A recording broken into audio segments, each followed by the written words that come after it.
Want to do better? Then it's time to change the story. Welcome to our show about new visions currently transforming the world through the confluence of art, tech, and innovation. And now your hosts, Michael Ashley and Neil Sahota. All right, welcome to another episode of Changing the Story. Yeah, I'm really stoked for our guest today, Lisa Caprelli. She's a best-selling author and an innovator with a passion for studying, expressing, and writing about human behavior, communication, and happiness. After 25 years in marketing and branding CEOs and turning their businesses into meaningful brands, Caprelli created Skip a Step with Michael Ashley and the books and theories around it, and launched Unicorn Jazz to be able to reach children at a very young age. Welcome to the show, Lisa. Oh my God, so glad to have me. Thank you, guys. Thank you, Michael. Thank you, Neil. Absolutely. So, Lisa, as a visionary, what is the story that you want to bring to the world? I think it's such a great time with the new normal, and that's going to be from now until eternity, really, how the world is changing, is that we all have the opportunity to be who we want to be and develop that into next month, the following year, thanks to technology. And you all are experts in technology. You write about it. And I think it's a great time as a visionary to create and connect with so many people thanks to technology that we can do that today. Absolutely. And so for people that... Oh, sorry, I'm stepping over your words. Go ahead. That's awesome. Well, first of all, I love your background. And so for people that want to know about the Unicorn series that you do, your books, can you tell us a little bit about that? Yeah, so I love being a children's author. I've been an author of many books, over 15 by now. So Unicorn Jazz has a musical note for a tale, as you can see. And there's a series of books that we've done along with my illustrator, Davey Villalobos. As you know, Michael, in the conversations we've had, storytelling in our lifetime in all humanity is so important. Mm-hmm. And I remember you told me that, and I was like, I know how to tell stories. I can make up stories like this. And I would tell my husband Chris, like, I like to write. Being an author for me is one of the greatest joys that I can ever bring to other people. And so I can come up with stories quickly, and that's how I developed Unicorn Jazz. And a lot of the lessons in it are lessons or stories that came from my childhood in the form of cartoon characters now, and stories that children of all ages appreciate, and so do adults. They appreciate the messages that are in the stories. It just happens to be that we included a picture book to make the stories. How do you actually come up with these great ideas? Because I don't think most people realize that writing a children's book is like 100 times harder than writing a regular book. It's funny because I think it is a lot of work. I think it's easy in the sense because I love it when you put it all together. It's like vision. You have to start with what you want. And when I started Unicorn Jazz, I wanted it to be a big brand like Hello Kitty. There's all kinds of unicorns in the world, but no one yet has done a brand that's story, song, arts, all these things collectively. And now we have a kids show called Unicorn Jazz, The Thing I Do, that we created to connect with children and families all over the globe thanks to technology. And so I knew that it wasn't just going to be one book. It was going to be a series. And I knew that the messages and stories I could put with cute characters and hand-drawn art, beautiful, that my, again, Davey Villalobos, who happens to be my cousin, we wanted the hand-drawn art. We put a lot of details. My marketing background paid off because we thought things through. Like if I was a kid, what would I want to see? How, we did it 8.5 by 11 because if you think about all our life, we're growing up with 8.5, 11 size paper. Mm-hmm. So when I do art classes, and I show the measurement with rulers, you can go side by side. So we thought so many details through. I'm a mother. When my kids were little, they liked to sing. So we had Unicorn Jazz have a musical note for a tale, and we copyrighted it right away. So again, the visionary is thinking big. I wasn't just, let me write a story and see what happens. And then what would a children's book be without a song? For people who have kids love singing. I don't know male kids that don't love to be, sung to. It's hard to imagine that, right? Yeah.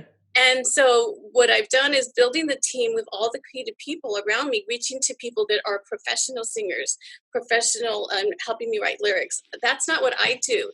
But what I've learned in life, and when I teach children and when I do school author visits and connecting with teachers, librarians, they appreciate the team message that it's not just me. Unicorn Jazz represents a myriad of people coming together to celebrate that differences of unicorn jazz, unique, unicorn. We're all supposed to be different. Being happy in the second book is just big art showing what creates happiness and encourages kids and adults, like what's your happy, and the happiness is free. And then the third book, I See You Choosing Kindness, is again the kindness messages that we all have a choice to choose kindness, and kindness is in the words we choose. When you're a storyteller, when you're a writer, as you know, the words you choose make people read on. So words are important, and words are important in how you talk to people at a very young age. And that's what I like to inspire in kids, to grow up and stay connected and stay kind to other people, because Susie may grow up to be a teacher. Guess what? You have a place to read your children's book. My friend Lorraine grew up to be a principal. Thank God I was kind and I was shy, like Unicorn Jazz's character. I had an immediate platform because I went back to all the people I helped along the way. Absolutely. Well, I think all these themes really speak to me and resonate with me, especially having two young kids, but especially the kindness one right now, because a big part of the show is about changing the story and part of that is kindness. And I think nowadays too, when people are feeling so fearful, when there is such division and polarization in our world, I think it's really important to bring that message of kindness to children. Yes, and kindness is so important. It's I call it currency. I'm sorry. I always have my books. So again, I See You Choosing Kindness. I drew from my childhood. The story. I was teased and bullied as a young child. I wore glasses, bulletproof glasses, as they would call me. I was really teased, and it was not fun, And so I write stories to reach people, to show the emotions of what it's like. So there's social emotional learning components in all the books, which again, teachers, schools appreciate. When the first book came out and I had it turned into audiobook, it's actually on Amazon Prime too. You can watch it, Michael, with your kids on TV. I will. It comes to life, and I'm with the voice actress, with the song. Again, all the people behind it. When I first heard it and watched it, I cried just thinking, like, I wish I had this book when I was young. It would have helped me to identify. And stories are important. We want to identify with characters. We get lost in fiction because we want to pretend and imagine and whatever we want. Right. So I See You Choosing Kindness. The page I always point out is Billy Bob, the butterfly bully. We made the butterfly the bad guy, Yeah. And so Wolf the Crow, who's in Unicorn Jazz's friend in all the books, kind of like Curious George, who believes in her in the first book, and then now he's there on the sidelines. So he's Wolf the Crow, and he says here, I had a choice. What I wanted to say was, look at you, your socks don't match, like thought bubbles. And we use this, adults use it all the time. Like, what is your thought bubble? But right. What do you actually say? He says, instead, I chose kinder words. I like my new glasses because now I can see your colorful socks. Like, he wanted to tease them back. And when I go to schools, the kids, before they raise their hands, like, was he mean back? I said, no. I go, he had a choice. And I said, imagine everyone watching, and now it changes everybody's day because we live by example. Absolutely. I think that, speaking about going back to stories, my son is very much into Star Wars, but I think about Star Wars, and obviously I grew up loving that, but that's one choice, which is to respond let's talk about, it's violence, even using a lightsaber, a blaster. But what you're talking about is responding and changing a story in a different way, which is compassion and looking about different ways to solve our problems in life beyond using violence and turning to kindness, which I think is really important. Yeah, and if you think about, for the person at school that kids go, with, or people, our peers in everyday environment, it's easy sometimes everyone's watching you, and what's the choice you're going to do? And then, it still happens to me all the time. And now that, like, I write these books, my husband will be like, okay, what would Wolf the Crow say? What's the choose kindness message? But I wish I grew up with those conversations. Sure. in my home. So that's what books can do for kids. Absolutely. I think that's really powerful. And I'm kind of curious because it sounds like you've done a lot of work to create like an immersive experience for the kids, which I think is huge. Because it always strikes me that it seems like people are reading less and less today. And with kids, there's so much distraction with Yeah. tablets and Netflix and all that kind of stuff. I mean, how easy or hard is it to connect with kids through a book now? Well, the beautiful part about being a children's author many things I didn't know that were going to happen, that I believe all my life you're meant to do something and have gifts and purpose. I wish I'd done this 10, 20 years ago, right? But we're here now. Um, Reaching children is so impressionable. And I know why teachers like teaching now the younger kids. Mhm. They do read a lot of books. They love looking at pages over and over again, and most of the time they do love touching it, even though there are tablets. If you give a child a book, they're going to read it, backwards and forwards, study the art, kind of like we did when we were kids, right? We would read books backwards and forwards, and like if you like Star Wars or graphic novels, which is why we're turning our books more into graphic novelists, because again, I've studied the market, which is kids, and that's what they like. Mhm. And so I'm just one person, obviously children's authors love books and that's why they continue to write them. All authors love writing. But when you put a picture to a book, kind of like Star Wars started as a script, but then it Right. became a movie. All of it started with words. The movie would not have happened without words. And if you can impress upon kids, teachers, school librarians, parents, read a lot of books together and picture books, it's fun. I mean, without the art, these books would be, I'm sorry, they would be boring. And I think that's why, like, I want everything to be a picture book now, because it comes to life. And we have a goal to turn these into animated series as well. Mhm. Doing children's album and connecting with children. But the powerful part about reaching children is they actually do love reading. They do love books. I think it's important for parents to read with them. But I think that when your children are little, it's a present time you give them. Don't you do that with your children, Michael? Oh, Or, absolutely. or your wife? And they love it. Oh, That's yeah. present time attention. Oh, yeah. Actually, they had this really cool thing at my son's preschool where for Dr. Seuss Week, I got to actually go in and read to the kids. And it was a lot of fun. And Yeah. they just loved it. And I think that especially when you're that age, there's a tactile component where they all come up and they want to see, like they want to turn the pages themselves and they want you to tell them about your own personal stories and associations with it. Even if they don't use those exact words, they're Yeah. just really curious. And I think that's neat. Yeah, they want it, and then it helps them. I go and they tell them, well, when your teacher tells you to write a journal, and you like to write more. That's what I did. When she said write a paragraph, I wrote 3. When I got older, write a page, I wrote 5. Mhm. You guys are probably the same way. Artists probably love drawing, and I'll tell you, one of the things in my research and reaching seemingly thousands of kids as I go around the world, reaching kids now through Zoom and virtual visits as well, is almost every child likes the art. If I were to rate it, it's art, writing, and then singing and dancing also. And so I stop and, with my quest of studying human behavior, my social psychology background, when I ask them questions like, why do you like this or why do you not? The children, they love all of these creative elements, and they don't need the word creative. Like you don't, can you first grade? I'm creative. You don't really realize if you're creating a paper plate, a puppet or something, that's creative. Mhm. I had a 4th grader in January when I did a school visit.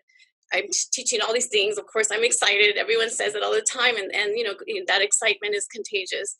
And a 4th grader raises his hand and he's like, is it hard to be creative?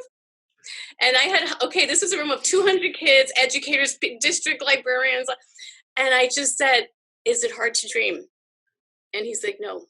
I said, everyone here has creativity in them. It's a choice of how you use it, who you use to help you. If you're not a writer, partner with the writer. Mhm. And so I've done little team workshops where I teach the kids how to make their own story, whether they do anything with that or not. But again, I think, imagine if I was young, if someone gave me this excitement that they too can create their own stories. Absolutely. So, and that's really cool that you are going out and you're doing on Zoom and you're doing in person. What are the insights that you're gleaning from talking to these kids? What are the kids of today? What are they interested in? What are your thoughts about this new They generation? do love the technology. When I bring up, my son has a YouTube channel now. We have a YouTube channel, so we get to plug ourselves. They want to know. They grew up with the internet in their pocket. We did not. Mm-hmm. They're digital natives. We're digital immigrants, and so I think it's important for people to really embrace it, even though we want to say, oh, they're always on that and we didn't grow up that way. Well, we can't change that. They have the opportunity is that they can learn to create. Look at this time we're living in. Mm-hmm. There's a lot of people creating, and that's not going to stop. And one of the things that this new normal did not prepare the world for. If you think about it, in school, there's, fire drills, what happens if this, no one was prepared for if we had to stay home for X amount of time. Yeah. How do we communicate? And I find that kind of astonishing that now I see educators, it took them sometimes 3-4 weeks to figure out how to teach. And of course, hats off to them. That's, I've been on Zoom calls, Zoom meetings with first graders, a teacher trying to connect with 20-30 kids that are, first grade is a hard age to do that, but, grades that are third grade and older, they had to learn how to adapt to this. There was no time frame given for this, but the beautiful part about this opportunity with the world we're living in, thanks to technology, and as you guys write about with artificial intelligence and what's ahead, is it's really a time that we can all be innovators, and it doesn't matter what age. Think about the 12-year-old YouTuber that's learning all of these things on their own. Maybe they happen to have, family members that know technology, maybe not.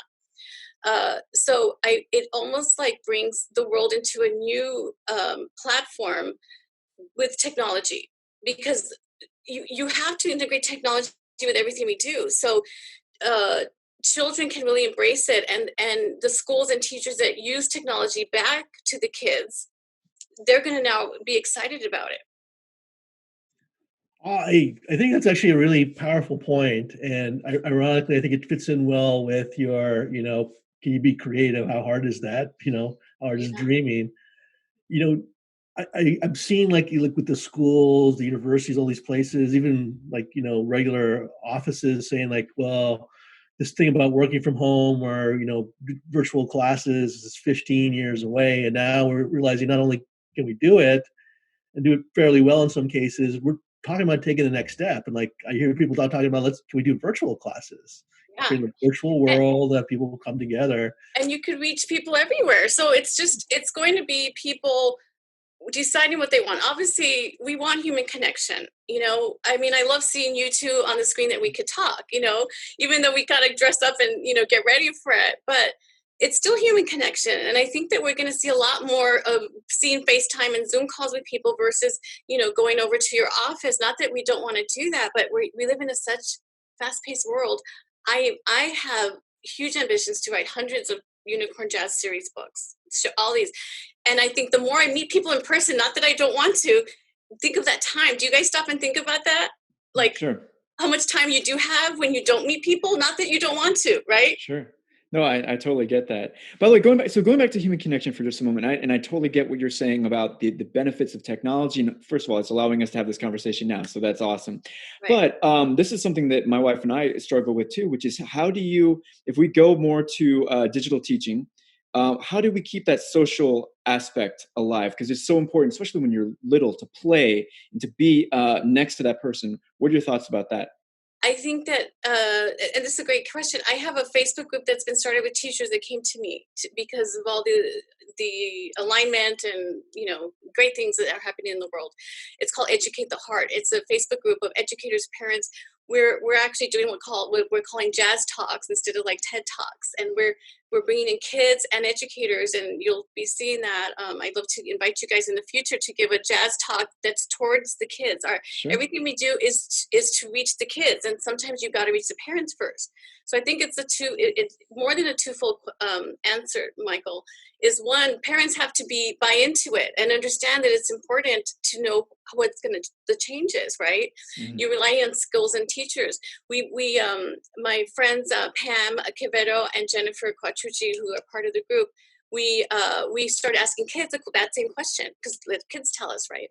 And this one girl who's 12 years old, she's a Spanish YouTuber, bilingual and English speaking, and she says teachers should just call us, pick up the phone and call us. Obviously they could text, and I think sometimes people are afraid to text. There's like, do we email, do we text, do we Facebook? There's just so many platforms, but I think that what I'm seeing too, because I'm in a lot of Facebook groups with educators all over the world, some of them 100,000 people in a group, just one group. People, I've seen groups go from 10,000 members to 100,000 in weeks. That's what technology can do. And Facebook announced years ago that groups were going to be the way people connect. It's not that just post on your timeline and, let's see who comes, because that's too broad, right? When you want to connect, if you think about it, when you have meetups, you're connecting with like-minded people. So like if you're in technology, you want to be in technology groups, and there's probably subgroups. If you're an educator, you want to be in teacher groups, library groups, parents. Again, I'm in all these groups. I actually study this because I want to know how people are connecting. We're wired for connection. That's never going to change.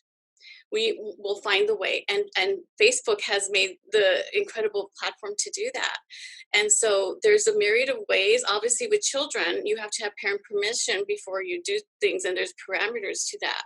But I think that the forward-thinking parents that do want their kids to be able to have all these different teaching resources are going to take part in that. And it just comes down to education, how while they are aware, there's people that aren't even on Facebook still. And that's okay, right? But think about this. Imagine that you're growing up as a 10-year-old in today's world. And just say you could have a class by a NASA top executive or a scientist anywhere in the world. And imagine that you could do a class for $12. I'm just making up that price, by the way, but that's what I'm seeing. As a parent, as a child, would you want to learn from that great person, or go back to school and say, well, the teacher that has been teaching me is just in one area? And again, their teachers do so many great things, but do you see what I mean? There's more opportunities. Blockbuster was out, Netflix came in. So it's an exciting time that's still being formed in what children can learn. If you are a parent, you would want your children to learn from the best of. I mean, imagine if you can learn from a writer like Stephen King if you're in high school, if he chooses to teach. Would you do it? Oh, absolutely. I mean, that's really the hope of Masterclass. I mean, that's what's we have a subscription to it. We love it. It's amazing. Yeah, and they do it because they're volume. They want to teach the greatest number of people. And I'm seeing that with teaching. I'm a teacher on a platform called OutSchool that I could teach little art lessons. I could read my book in story time. And it's not, I think it's like you could charge $7 to $10, but if you multiply that times however many, I can reach people in Australia, Europe, any country. So, but you have to learn how to do that. You got to create the video for people to find you. So there's steps to that. But today we have to make those steps, or you're going to be left behind and be a dinosaur. I actually think that's a really powerful point, because I keep hearing people talk about, well, I don't have to worry about personal brand. I work at this company and things like that. And I think we're all going to be known for something. We're all, for lack of a better word, content engines now. Yeah. And if we're not working on that and establishing what our value is, it becomes really hard, and it gets really hard to be connected, right? So what are some challenges that you all see with education in children, that from an outside perspective? Like if you were 8 again, what would you be wanting or thinking? I'd probably be not wanting to go to school. There's so many incredible video games and things on TV. It's hard, but I also feel like there's a subtle way to kind of weave in educational things as part of these without maybe the child consciously realizing that while they play, they're also learning, right? It's kind of the concept of gamification, right? We can actually take that to a wild degree these days now. Yeah, and I'd say that with my kids, that there are so many resources. I mean, there's so many books out there. First of all, it's amazing, and so if you go to any bookstore and look at the amount of kids books out there, it is truly awesome. One thing I think though that is challenging, and by the way, so Neil and I both are teaching at the college level. We both went to remote teaching this semester, and that works for them. But I do know that my son actually both of them really benefit from this social interaction. And I think that's the challenge that I see. I don't want to lose that. I totally agree with what you're saying. The ability to have whatever we're calling, if it's a masterclass type of thing, where you are able to learn from this expert who might be completely on the other side of the world. That's awesome. I think it's just juggling the physical and the virtual. I think it's a combination. For sure. I mean, it's a combination that we have to address. Sorry, I don't know. Of course. It's for sure. Of course, we need, interaction, and especially children. They're going to grow up and be in a social world, versus a bubble. So, there's so many questions and answers to what's going to be ahead for kids, and it's going to continue to be interesting. Yeah, absolutely. Cool. I will admit that I feel jealous that I didn't have something like Unicorn Jazz growing up. I really want to check that out. But oh, please do. Adults really love it. I can't tell you that adults actually love, because there's a lot of. I'm just to point out, we have I grew up in the 80s child. I was a teenager, so things that we put in there that adults, again, when you read your books to kids, this is why we did it. Adults are reading right at a young age, and you want adults to also love the books. And so, like this one, we put like a wham. Like that'll wake you up before you go, and just so much nuggets. Sometimes I read the book, I go, there's another nugget of humor. So I love doing it, and I just enjoy that, to be able to inspire the people to create and teach. Everybody has a message to share. They do. They may not know it. My husband, Dr. Chris, he's a radiologist, and he has a background in marine biology. We're complete opposites. One of the first things when I met him, I said, what is one of the things you had a challenge in life? He said, writing. Can you imagine writing? So we complement each other well. We do our show, the thing I do. He shares lessons he knows about bees, narwhals, ocean animals, things so I feel like I'm a 7-year-old kid again, interested. We turn them to videos. He has some of the best content. Who knew that would happen? But he had all these messages and all these things to share. And there's so much knowledge we all can offer. Obviously, we would never sleep if we just wanted to learn everything in the world by ourselves versus someone teaching us to us. Like what you all are doing. You package it up and you can teach it to the world, and why artificial intelligence matters.